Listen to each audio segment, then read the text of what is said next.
Hello, friends, and welcome to Unseen But Believed, the podcast, where we talk about all things invisible illness. I'm your host, Anna Konstantopoulos, and I've been chronically ill for over 8 years.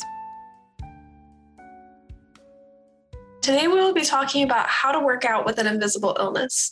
Now, this is something a lot of people have asked me because recently I've been posting about how I've been working out for the past 2 or 3 months consistently.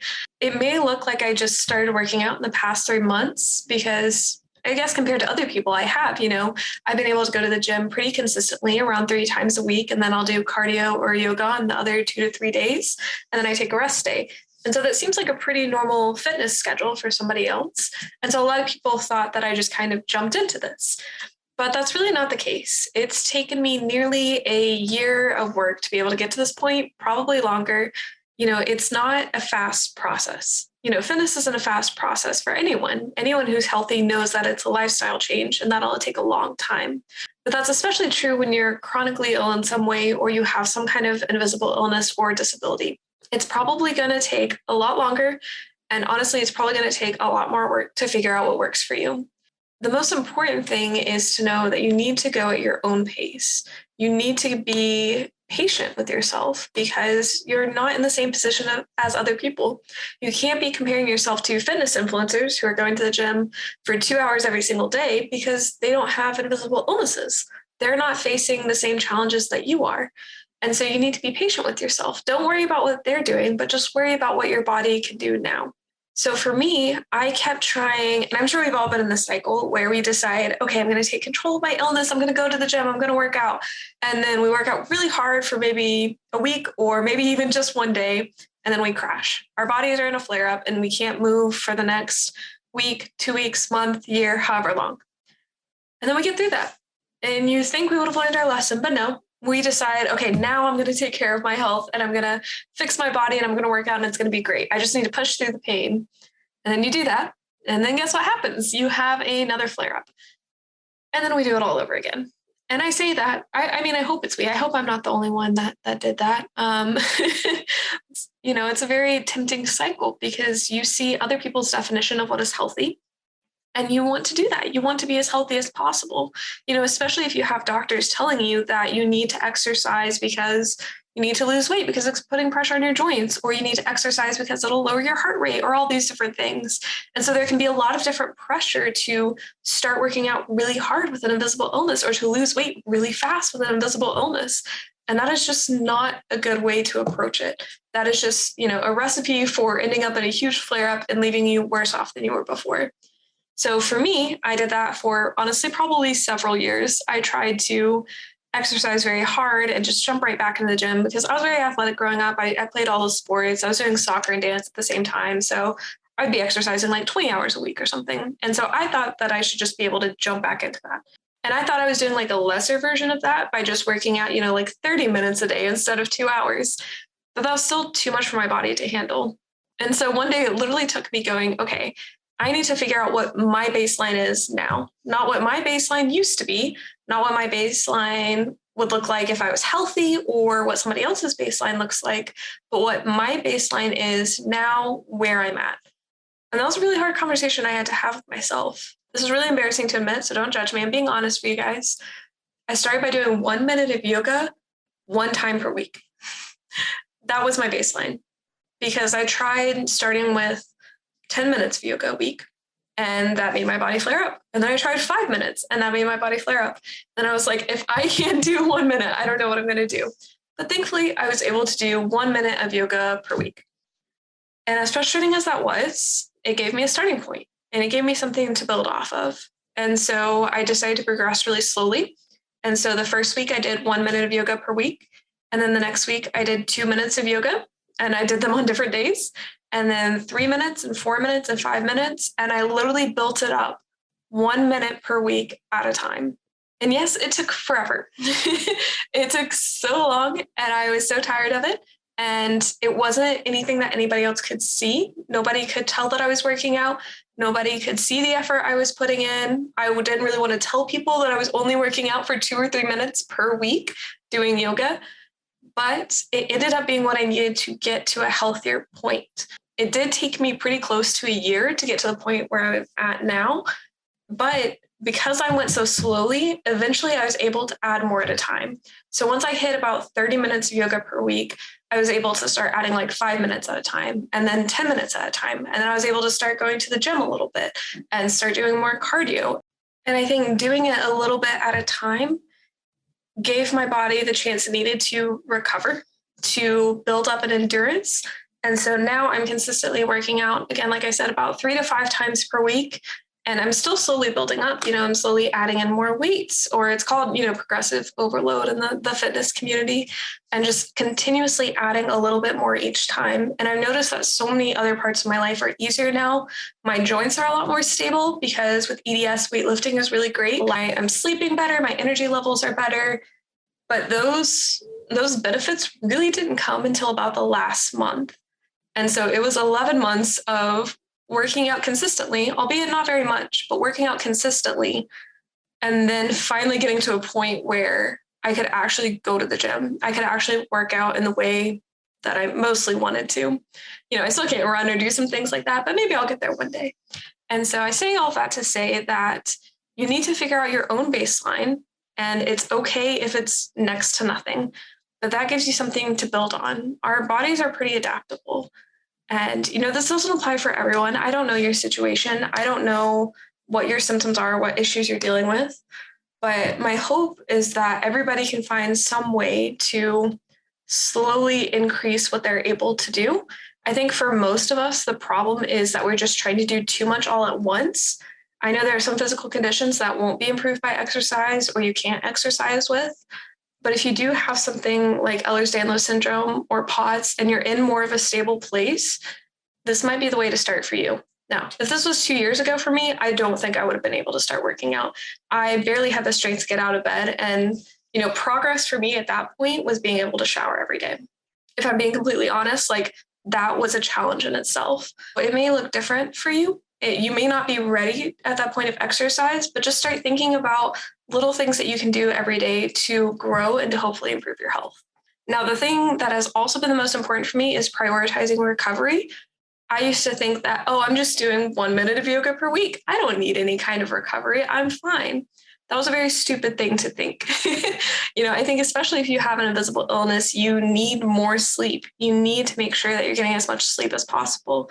I know most of us have insomnia or painsomnia or something like that, but try finding different things that might help with that, different supplements like magnesium or melatonin, or talk to your doctor about it, or adjust your sleep schedule. If you can't fall asleep until 3 a.m. and you need to sleep till 12, go for it. I've done that before. That's been my sleep schedule. And it was better for me to sleep like that than to not sleep at all. If you need to take multiple naps throughout the day, go for it. Again, it's really about figuring out what works for your body and making sure that your body is getting what it needs. And it doesn't really matter as much as how you're doing it, as long as you're getting it. Yes, it is better to get 8 hours of sleep per night and do that consistently.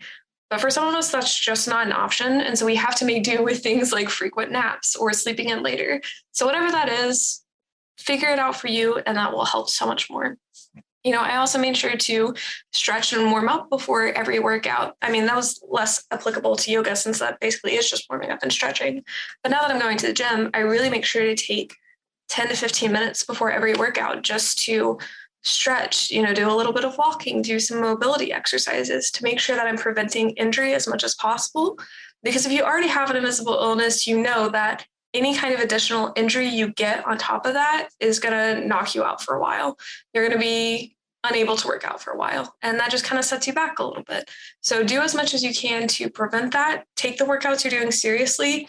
Even if you're using no weights or only 5-pound weights, whatever you think it is, you still deserve to take care of your body, to stretch, warm up, and make sure that you're preventing injury as much as possible. It's also really important to focus on your nutrition. So I think it's really important to be mindful of what you're putting into your body, to give your body a fighting chance, making sure you're staying hydrated, make sure you're eating enough fruits and vegetables, all the simple things that we already know. And, I'm not a nutritionist. I'm not a physical trainer or anything. So these are just things that I've noticed have made a difference for me.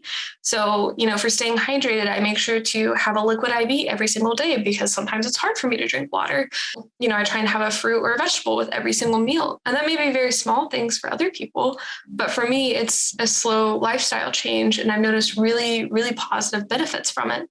And so again, when it comes to nourishing your body, figure out what works for you. Figure out what things make you feel better or feel worse. I feel better when I cut out gluten. I don't always cut out gluten because I had Chick-fil-A 4 times this week. But sometimes it can be really beneficial. If I know that I'm going to have a really busy week and I've got a lot to get done, I'm not going to be eating gluten that week because I don't have time to take a 3-hour gluten nap, which, if you have a gluten intolerance, you know what I'm talking about. And, I know that when I stay hydrated, I have less headaches. They don't completely go away, but it, enables me to study more. If I'm eating enough protein, my focus is a lot better and it minimizes some of the pain I experience. I don't know how that works, but it does for some reason. So anything like that, any tips that you can figure out that help give you just a little bit more energy, that in the long run is going to help you work out more. And that's just going to increase your overall health. Now, the last and most important point, if you've heard nothing else I've said today, is to give yourself grace. And you may have thought, Annie, you just told me all these different things that I need to do and that I need to be consistent with them and that all these little different things can affect my health. And yes, they can. But what's going to affect your health most is stressing about these things. It's going to be freaking out that if you eat the slightly wrong thing one day, you're going to cause a horrible flare-up of your illness and just not be able to move and end up in the hospital. And honestly, I've had times like that where I have done a workout wrong and it really injured me. And I ended up being in a flare up for 2 or 3 months because of that. And so it is really scary when you have an invisible illness to try and work out. And I don't know if that's something that everybody understands is there's a much larger risk with things like that. There can be a large risk even with changing your diet, healthy people who cut out sugar, they normally get mood swings and they get upset and they feel bad and achy and fatigued. But sometimes when you have an invisible illness, you already feel like that. So you don't want to add more on top of it. And so I think it's very important to give yourself grace in this, to know that you don't have to make all of these changes all at once. And to know most importantly, that you're not responsible for your invisible illness. It is not your fault that you have an invisible illness. It is not your fault that your body struggles to do things that other people can do with ease. But you do have a responsibility to try and take care of yourself to the best of your ability.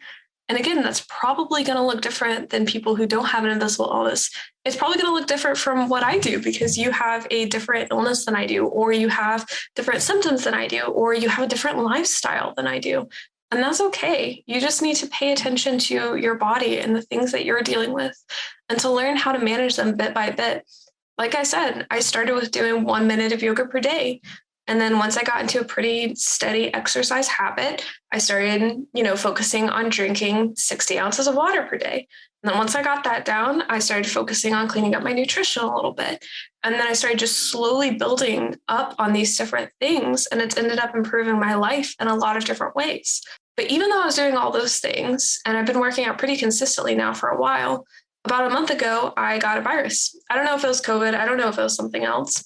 But I ended up just being knocked out for about a month. And it was really tempting to feel like I had lost all my progress, that I just wasn't trying hard enough. And I had several people in my life that were like, hey, you need to rest. Remember when you've tried to push past this in the past and you've just caused an even bigger flare up?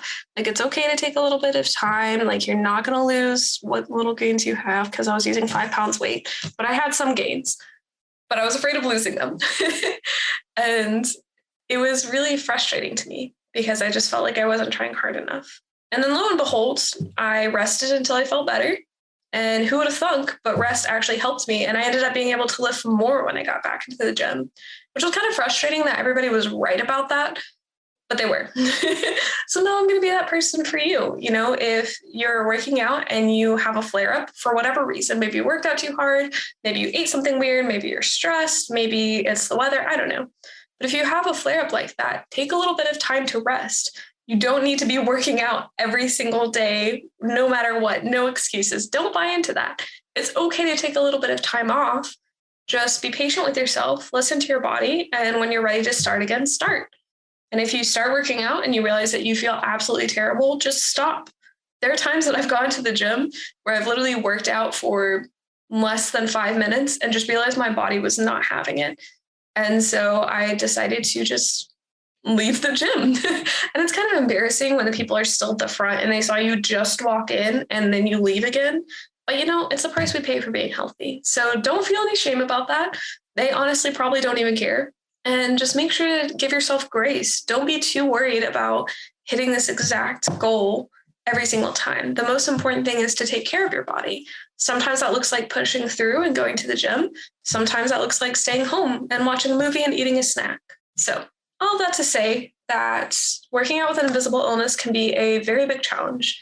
It can be very difficult, but it is worth the effort if you're able. Of course, talk to your doctor, meet with, a physical therapist or a personal trainer. I had a personal trainer when I first started to work out, and that was super helpful for me because she was very understanding and helped me find workouts that were very effective for me. And if you're curious about what those are, I'm happy to share them. So if you're interested in that, just send me a message over on Instagram. So if you're lacking in that, go find resources, go do your own research. I'm happy to share anything about that, but don't feel like it's impossible, especially if your doctors have encouraged you to exercise. They sometimes encourage you to exercise a little bit too much at first to push through too much of the pain. So take that with a little bit of a grain of salt, but listen to them. If they say that you're clear to work out, start slow, figure out what your body can handle, make sure that you're taking care of yourself along the way, and give yourself grace when you fail. Thank you so much for listening to this episode. If you enjoyed it, please feel free to leave a rating or subscribe for future episodes. It's a small action, but it really does help to spread the word about invisible illnesses. Also, if you want to stay up to date on all things Unseen But Believed, go follow me over on Instagram and TikTok at Unseen But Believed. And remember, just because invisible illnesses are unseen, they should be believed.